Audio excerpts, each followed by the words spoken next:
trouve que ce qui est très important, c'est surtout le lien social, le lien positif entre l'homme et l'animal.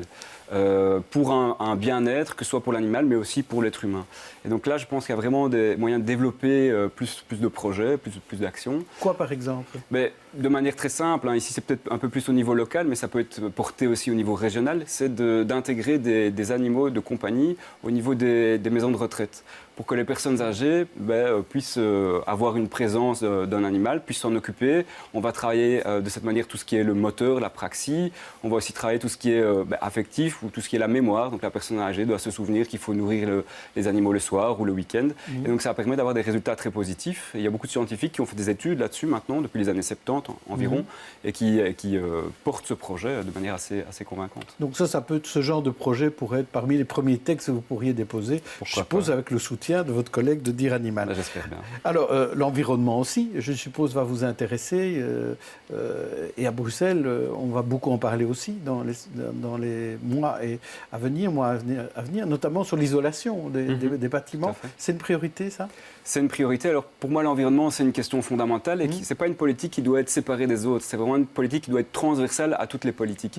Notamment, on peut penser à la qualité de l'air, on peut penser à la mobilité et effectivement le logement. Dans le logement, il faut absolument isoler le bâti, puisque 60% des gaz à effet de serre sont dus en fait au chauffage domestique. Et donc pour ça, il faut mettre en place des politiques qui permettent aux Bruxellois d'isoler leur maison. Et qui doit payer? En réalité, s'ils isolent leur maison correctement, ils vont y gagner au final. Donc il faut voir, pour avoir un mécanisme qui permet d'enclencher ces travaux d'isolation, de voir aussi quelles sont les disponibilités pour pouvoir isoler assez rapidement tout le bâti. Mais normalement, si on fait ça correctement, l'habitant devrait voir sa facture d'énergie diminuer très fortement. Mais est-ce que ça veut dire, ma question c'est plutôt, est-ce que c'est quand c'est le cas d'une location, est-ce que c'est le propriétaire qui paye ou est-ce que c'est le locataire?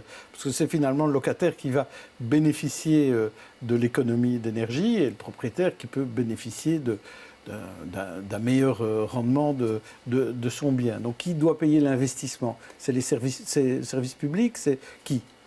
Dans ce cas-ci, et quand on parle d'investissement de manière générale, il faut aussi voir l'état des finances de Bruxelles, qui est malheureusement pas très bon. Et donc ça, c'est des discussions globales avec l'ensemble des politiques. Donc c'est difficile de dire, pour telle politique, on va faire ceci ou cela pour l'instant.